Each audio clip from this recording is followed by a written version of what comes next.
Hey everyone, I'm Larry Walsh, and on a daily basis, I have a dozen or so conversations about changing channel dynamics. And many of these conversations center around the evolving nature of ecosystems and how many vendors are looking to position themselves as platforms. And there's a good reason for this. Um, it's a truism that's existed in the technology industry forever, that no one company can solve for all the customers' needs. Even some of the biggest and best technology vendors with their vast portfolio of products and services can't address everything a customer needs or address it well. Really solving for the customer requires bringing together multiple brands, multiple products, integrating them, optimizing them, and supporting them through the life cycle of their usage. That's the ecosystem effect. That's what makes the channel work well. And the channel's always worked this way. But it's changing in its nature. It's changing its dynamic as complexity continues to increase and customers that are demanding more and more functionality out of their technology investments. A major set of players within this ecosystem are independent software vendors, ISVs. They are the companies that create applications that extend the functionality and extend the value of the underlying applications and platforms. The challenge, though, both from a vendor and a partner perspective, is how to reach these ISVs, how to engage with them, how to identify the right ones for the right situations.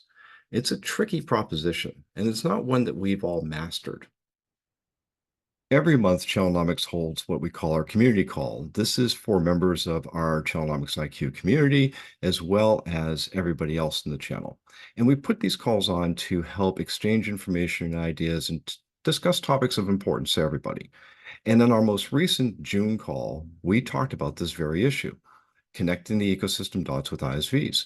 And we had three great speakers join us for this conversation. John Dusett, who is the Vice President of Technology Solutions at Ingram Micro, Alyssa Fitzpatrick, who is the Global Vice President of Sales and Channels at Elastic, and Alex Lewis, who is the Head of North American Name Partners at Genesys. It was a great conversation, and we hope everybody can learn a lot from it. I'm Larry Walsh. This is Changing Channels. Let's get into it.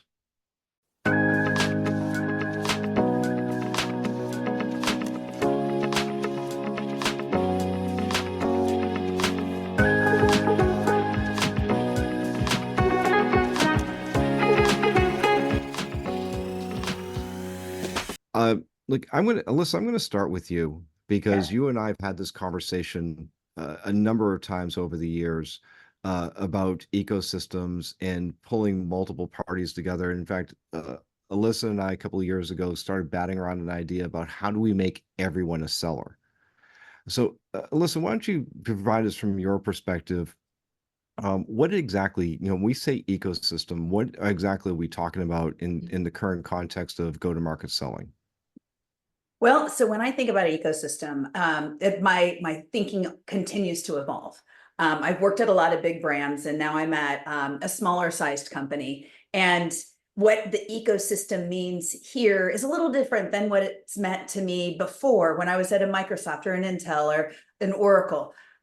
Here at a smaller vendor, I look at what are my routes to market and how am I reaching my customer and who's in the ecosystem that I'm bumping into, that I'm working with, or that can help me propel my sales. There is another side of this. And so when I think about sales, and actually my role at Elastic right now is partner sales. I own the whole partner organization, but I've called us partner sales because our intent is to drive and accelerate the sales performance for our company. There's also another side to that, which is market amplification, or really being in the right place at the right time with your peer group. And so that's become even more relevant to me in the shoes I'm in, because while I'm looking at how do I take my technology and look at those companies that will they will be better because of my technology. In other words, they can drive services into their customers and they can empower the solutions that are running the customer's business through my technology. So that's one where you've got services partners, you've got solution provider partners, and they're all enhanced by the technology. You also have resellers that can make margin because they're actually in the market and they can reach customers way better than I can. I just don't have enough people out there to reach the places where my resellers are and have been for many years. And so while there are technologies that can be enhanced with my solution, and services, there are also partners that are in market that can help me reach customer with feet on the street.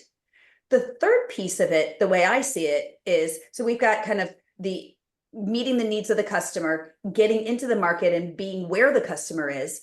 But the third piece that I was kind of alluding to is, how do we show up with our peer group? How do we make sure that when our customers are thinking about their solutions, they're not missing out on what our technology can bring to bear? So for example, my CEO has just recently tasked me with, hey, Alyssa, I want to make sure that Elastic shows up with all of the leading Gen AI ISVs in the world. And so, I kind of went to him and said, well, that's not going to propel any sales right now. I can tell you that right now. That's going to take some time. And what you're asking me to do is the long play, like build the relationships, understand how we can work together, and where does our technology really enhance each other's solutions. So that takes some time. I'm not going to turn around with an ISV ecosystem that's generating a huge bucket of revenue. Whereas when you are working with resellers or service providers, you can turn those on quickly. So when I look at kind of how you look at engaging the ecosystem, there's different motions. There should be different expectations on time to market and time to value. And you've got to look at, what is it that you need to do and when? My first step coming into Elastic is, how do I make sure I've got enough sellers in the market to meet the demand of my customers? We have more customers calling us than we can actually serve. In addition to that, we have more services opportunities than we can serve. We've had to turn down opportunities because we didn't have the resources to implement the projects. So I'm like, okay, I got to build that. And then at the same time, I want to show up so that Elastic comes up whenever we're talking about a very, the leading technology, whether it's Gen AI or data lakes or, some of the buzzwords that are out there. I want us to show up with that. And that's kind of the harder and longer play. So when I think about an ecosystem, I kind of look at it holistically around, what am I trying to achieve? And who are the partners that I want to go to market with for what end result? Does that make sense? It makes a lot of sense. And I'm going to pivot to Alex now, because Alex, as I said, Genesys is actually being quite clear on it's what it places in value, its value on its ecosystem, and your ecosystem is made up of a large number of ISVs relative to your community. Tell us a little bit about the role the ISVs are playing in the current state of affairs. Sure. We really take it from a similar but different lens from maybe Elastic and Alyssa. Is we look at it starting with the understanding the customer problem instead of starting with technology. We think we're good at a lot of things. We have partners that are good at a lot more things than we are. And we say, all right, if once we understand the problem, we understand what problems our technology can fix and where we need partners to fix, whether that's a niche problem, something that they're frankly very good at, whether that's a services or deployment problem. We have 300 plus ISVs in our, what we call App Founder. You can think of it kind of like an app store for Genesys. And they focus on problems that are either niche or very, very specific, very, very difficult problems to solve. And they're an absolutely necessary part of what success looks like for our partner ecosystem and for our customers. We wouldn't be able to service a large percentage of our customers with a pure solution without these partners, either deploying very well, providing technology or software solutions, or being able to leverage existing credible, trusted advisor relationships with those customers that can accelerate the sales cycle. Every customer today has a mandate from their board or their C-level to say, what's your AI strategy? Well, great. There's a lot of other things there. There's, what does your data look like? Are you ready for AI? What problem are you trying to solve? AI is a great hammer, but not everything's a nail. So what do we want to go out to and solve that problem? And when we get everybody in a room, our ISV partners, our reseller partners, our consultant partners, our trusted advisors, our GSI partners, we think we're pretty good at solving those problems together. And my job is really figuring out what are all the touch points where we're better together than we are by ourselves. Yeah. All right. So before we move on, John, I want to bring you in on this because we asked you to be the voice of distribution. And when I think about distribution, particularly a company like Ingram, I'm typically thinking about the legacy large brands, the large brands that everybody knows, not necessarily ISVs. So what do you see? Are you seeing things change out in the market where there's a more of a confluence of these different types of vendors in the market? Yeah, I mean, that's an easy yes on that one. Certainly, there's an evolution. There's a confluence of the different subsets of stakeholders across the environment that we all work in. It was interesting as I was listening to Alyssa and Alex, I actually thought the merge of the two ways that they approached it really gives you that holistic view of really what I think we're talking about. At least that's my perspective is to kind of start with what Alex said. I often think about what the end customer is trying to achieve and all the steps that they have to go through to get there to eventually reach those different little micro ecosystems of the technologists and the service providers along the way. And so that's the perspective that Ingram takes in understanding how we're trying to connect all those different dots. And again, to your point, what we're seeing now is an evolution of that. We think it's driven by the fact that there are more and more great ISV solutions that are solving kind of incredible end customer demands that are there, fighting in an environment where it's really hard to break through and find the right partners that are servicing those customers today. And I think that that's only going to get more complex as things like marketplaces and hyperscaler marketplaces come to play, where they're a piece of that ecosystem, and how do you go leverage them? So yeah, I mean, Larry, we see the evolution that you're talking about. All right, so let's get into this because, as I said, the problem statement that led to this conversation is that there's a general recognition that ISVs are bringing value. They always have. They are an extension of functionality. They do, if you look at the platform guys, Alex, it'd be interesting in hearing your thoughts on this because essentially this is what ISVs do for Genesys is that they add functionality, they add stickiness, which means you retain customers in theory. I'll tell you though, is that I was just with 50 ISVs on Tuesday. I was presenting to them at an event here on Long Island and talking to them about their engagements. And the way that they describe the engagements with customers is that they're either being invited in by the primary vendor or being invited in by a GSI or some other SI. They're not necessarily out there hunting, they're catching. And to me, that's sort of like, to John, to your point, that if they're there solving some really interesting problems, and there's not a lot of differentiation between them. There's a lot of overlap amongst the ISVs out in the market. How do we actually connect it? How do we create that connective tissue so that we know we're getting the right ones, that they are going to be the ones that are going to be best engaged, and that they're going to actually help solve the problem? I think it's really interesting. I think it's really interesting that for us, we have a lot of partners that, to your point, do similar things. But it really comes down to mind share and performance. Partner A did a great job for me last month. They're top of mind when I think of a new opportunity. And maybe as I look at this new opportunity, there's 5 partners that could solve that problem for the customer. But the one that did a great job for me last time is the one that I'm going to go to.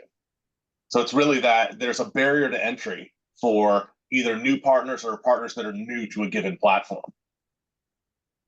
Larry, I'll give you a perspective, which I think should be really encouraging, I think, for ISVs around the world. And so from perspective standpoint, not everybody might know Ingram's reach. So Ingram globally has about 200,000 partners. Those 200,000, that community of partners reaches roughly 90% of the IT spend in the world. So we've got this reach out there. And what I can tell you is they come every day asking for recommendations on what ISVs to work with. So that's the good news. The good news is they're eager, because what are they doing? They're talking to end customers every day. They're looking for that way to solve a problem, make a product stickier, remove friction from a business process for an end customer. So they're hungry for it. The challenge that we're going to kind of discuss today is, how do you filter through all of that so that the partners that are eager to talk to a company like Elastic can find them in a crowd and then go get them in front of the right customers. We do that at Ingram through our communities, through our labs that we run, through programs, etc. But that's only one of the ways that we have to solve connecting partners who have a customer with ISVs. Yeah.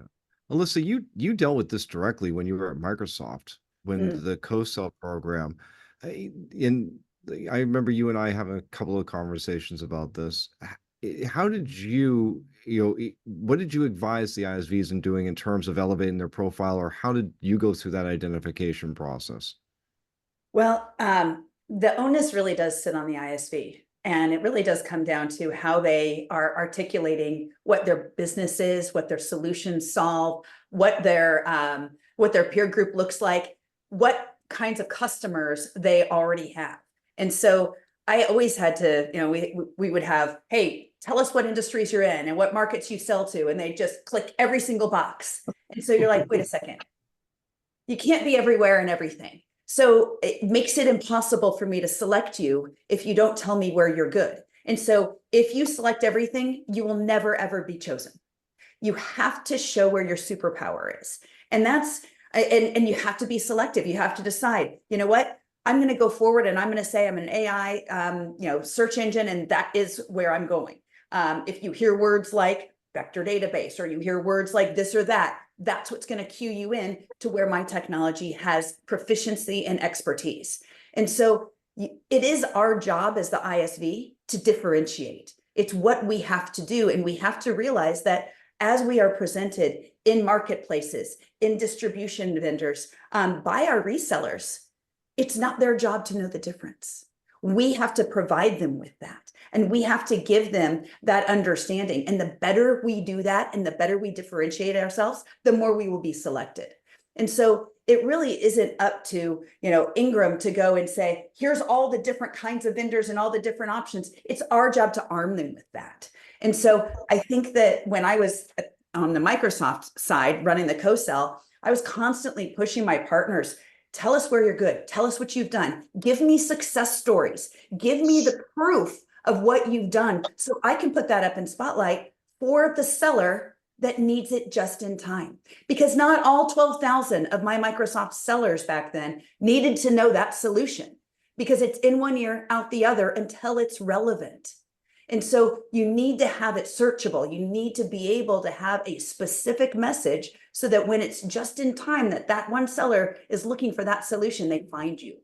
If you say you're in everything and everywhere, you will never be selected. So that's my coaching on that. And then the more performance you get, continue to vocalize that. I had partners that would call me and say, hey, listen, did you know we did all of this in the UK? Well, I'm looking at them at a global level. So I didn't know how proficient or how performant they had gotten in one country until they told me. And so, you also have to realize that the partners that you're working with aren't focused on you all the time. You got to bring the spotlight over when you need to. And so, again, it is really on our shoulders and how we propel ourselves in that ecosystem and differentiate ourselves. But you also have to know what your peers are doing so that you're not coming forward with the same message. Example, going to RSA this year.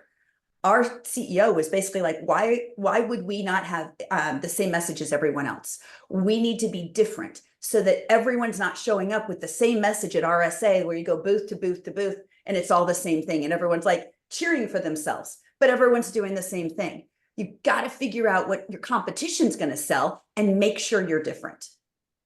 Yeah. I also think there's, Alex, what's interesting is the OEM is multiple layers of influence. So sometimes we may be the one kind of looking at the ecosystem to say, this is the right solution.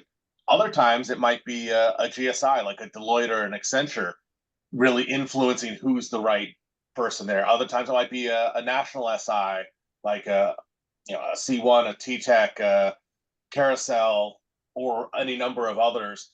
So there, from the ISV perspective, you need to figure out where your play is where your market is, and then who are the people influencing decisions in that market. Because when you were saying earlier about it being about, okay, who did the best job last? And I'm with you on this, because we see it as well, is that the GSIs will orchestrate. They'll be the ones that initiate an engagement, and then they'll start bringing in their preferred players or who they perceive, or the customer may be even the one orchestrating it. But once you start to build that relationship, you and an ISV, you and ISV and an integrator, is there a way to actually make that relationship more persistent, so it's directed and repeatable and predictable? So I think this is to layer on Alyssa's point. It's figuring out exactly what that ISV or technology partner superpower is, where it plays well, and then pouring gasoline on that exact environment. If you're, say you're something that plugs in for insurance, you may not have a healthcare play. So checking that healthcare box is just noise. But you say, okay, who are the people that are in the insurance vertical that I need to go align with and get mind share from? I think there's a lot of ISVs that are trying to be everything to everybody, and that's a tough road to hoe as a smaller company. But we have some very small companies, at least in our ecosystem, that do extremely well in one area, because I can say they are the best. They've proven they're the best time and time again, and we have success with them time and time again. So top of mind, I would go to them every time I hear 3 or 4 things from a customer. That sounds like an opportunity for X. Just to finish off, I agree very strongly with both Alex and Alyssa, and I'll just give you the example that, well, I'll put it this way. Wouldn't you rather be talking with partners, with customers in a space where they know the value of the product that you bring? Like that's the looking back part of it. I was speaking with an ISV yesterday who they have a solution that fortifies data around Microsoft. It wouldn't be the most differentiated by itself, but they highly specialize in 2 industries. They know exactly which customers to talk to, and therefore exactly which partners to talk to. And they're having wild success in 2 industries where they know what they're doing fits really well. So they don't need to talk to 200,000 partners. They need to talk to 50.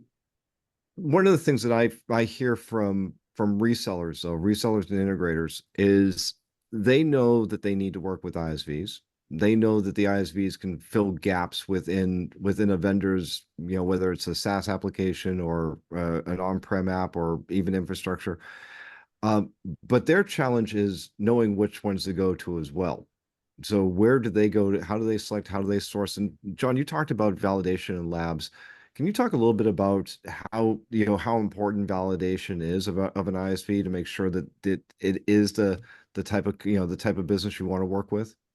Yeah, I mean, I think you set it up in a way that the answer is kind of short. I mean, there's a kind of a vendor-centric validation that we see happening a lot. Use Microsoft as an example, where we work closely with Microsoft and a set of ISVs so that we not only validate the technology, but validate and go to market together. But we also have more solution or outcome-centric validation exercises that we go through that can span multiple vendors and multiple ISVs.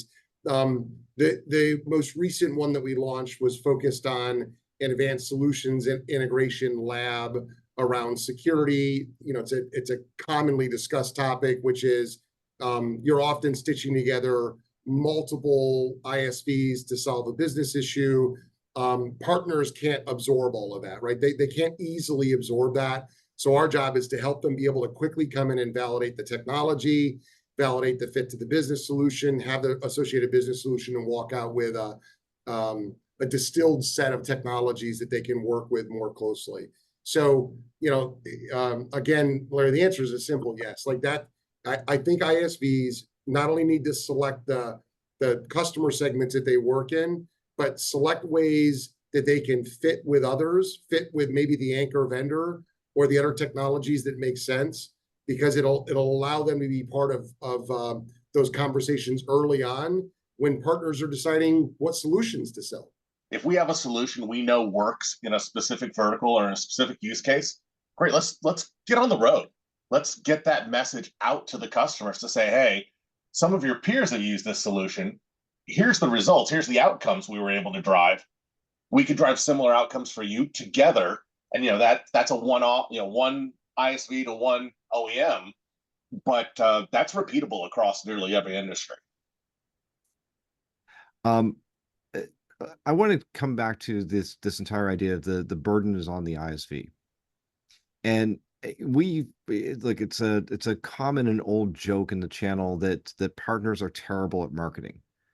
Are the ISVs, and I'd like to hear your thoughts on this, because I have my own impressions of this after, traveling around to events for the past couple of months, talking with ISVs and hearing the same pitches and the same value props over and over. What do you all think, of ISV's ability to actually differentiate? You have to take on a bit of ownership of marketing as a partner organization. So the core marketing of your company may not be tailored towards the messaging you want to take forward from a partner perspective. And in the world I'm in right now, my marketing, yes, we have some partner marketing, but not to the degree. It's kind of repurposing our customer marketing. So it's not what I want. And so because they haven't had that lens before, the company's like, oh, wow, Alyssa wants something totally different. And I'm like, yeah, because I need to be able to market a message. Yes, it is for customer, and it always starts with the customer in the center, but I've got to make it real for the partners I'm engaging with. And I've got to make it so that it matters to their business, where I've got partners that are banking on my success for their success, and I'm banking on their success for mine. So when you get that, you have to market together. And so you've got to be able to market to the partners that are going to notice you, that you want to come together with, and then you have to go out together. We are, I think some ISVs are good at marketing and some are not. It's kind of, there's a big spectrum. But when you think about it, you've got to think about partner marketing and how you're showing up together to the customer, or how you're showing up to each other. And what is that opportunity to bring in that partner interest and that partner momentum to join you in your sales cycles, to join you in your marketing together, and to join you in your messaging. Because what we have from a marketing perspective does not typically include the ecosystem. And every customer has multiple partners and products inside. And so the customers are looking at those dual types of marketing, where we're marketing together, because that helps them. They're like, oh, they're already together out there. I know that so-and-so works with this. That's going to be the next product I pick, because I've seen that co-branded marketing. So you really have to understand and figure out, where John was saying, pick that specific area that works for you, and then take that message forward to the right audience. But it really, and once again, I'll say, it does land on our shoulders, because partner is everything within the company. It's product development, it's product marketing, it's legal, it's all of it. We have to cover every piece. And so you can't just rely on the core corporate marketing or even the field marketing to accomplish your mission. And you got to put some brain power on that. Alyssa, I'm so glad you said what you did, because that's the advice that we try to give to ISVs so often, and to hear it from you just means it really resonates. So, and I just repeat, like an ISV has to be able to market to the partner and to the customer, and they have to recognize that they're doing both. Be really deliberate about it. I use I don't remember who originally came up with this idea. I came up with what's called the third box concept, right? Which is, you have to think of, if you're the first box and the partner is the second box, their customer is the third box. And you actually have to think about the third box and the second box to be successful.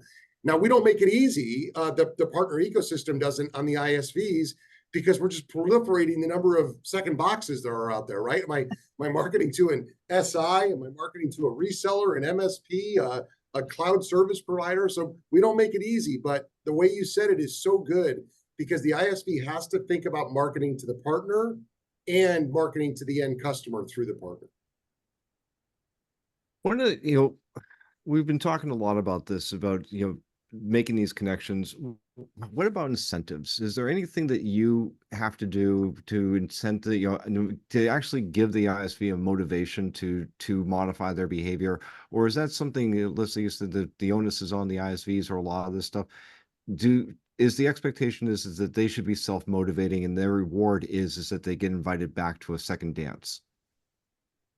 So if you want them to collaborate with you or join you in that effort, yes, there's a value proposition that you got to anchor on, but it's even better if you identify what that solution is together and then feed it somehow, juice it somehow, and get it started. And that actually does help, because you've got to remember, everyone has their own paycheck. They've got their own sales cycle. They've got their own fiscal year. And so everyone's kind of trying to figure out, how do we work together? Well, you know what? A little extra fairy dust helps a lot.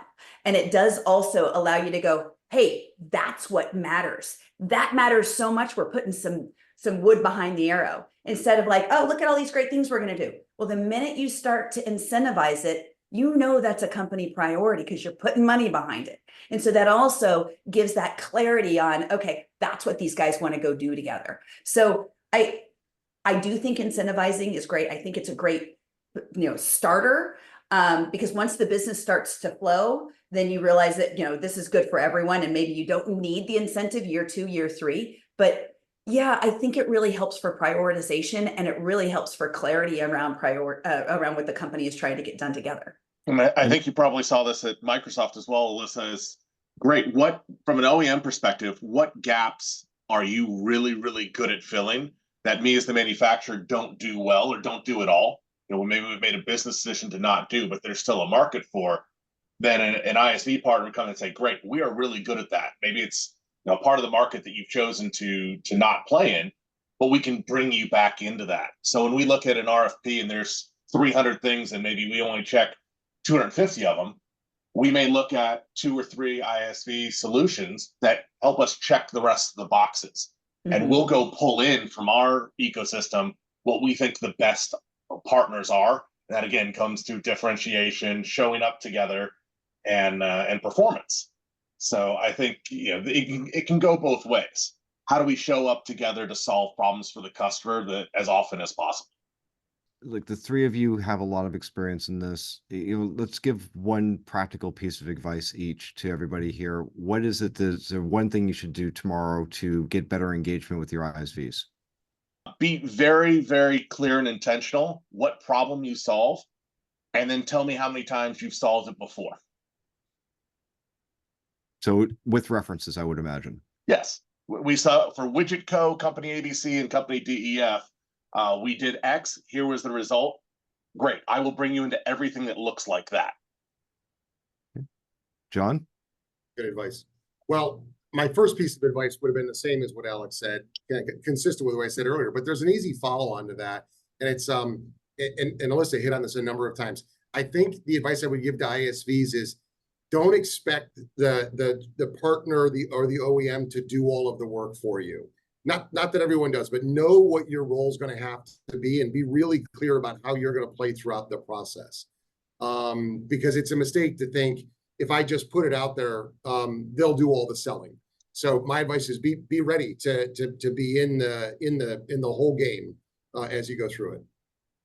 Very good. And Alyssa, last and word. I would say, and right to everything that was said, know your target. Know why you are targeting a specific partnership, what you expect to get out of it. Don't go fishing. No one has time for fishing. Before you show up, do your homework. So know why you want to have an engagement, why you want to have that partnership, and what you expect out of it. And be aware of who their competitors are, and don't play the field. Like I'm just like, I feel like I've walked into a company that has one night stands, and I'm like, guys, we got to build relationships. No more of this like one transaction. We've got to build a relationship, but we've got to be careful, because we can't play the field and try to build relationships with everyone. We've got to pick our battles. We've got to pick who are the partners that we want to go forward with, so that we actually have a true and honest relationship where we're contributing to each other, and we're not like sprinkling it a little bit on everybody. they want commitment. We want loyalty. We want to be able to build a business together and know we can trust each other. And that is the foundation of everything in partner, and that's trust. And so that's kind of why it's my last bit of advice is know who you're going for and why, and don't give them anything to not trust you for. Like, that's what you're trying to do. That's what a relationship is all about. And you do deals with people that you trust. Be that trustworthy partner by, saying what you're going to do what you say, and don't go doing that with the competition in a misguided way. I hope you enjoyed this conversation about connecting the ecosystem dots with ISVs, particularly with our experts, John Dusett of Ingram Micro, Alyssa Fitzpatrick of Elastic, and Alex Lewis of Genesys. Absolutely fabulous commentators. And I hope you all can join our monthly community calls. Check out channelnomics.com for more information, and also look forward to our newsletters. If you like what we're doing here at Changing Channels, please hit like, subscribe, tell your friends, and check out all the great content we have on Channelnomics. We exist to help make the channel a better place for everybody. Until next time, I'm Larry Walsh.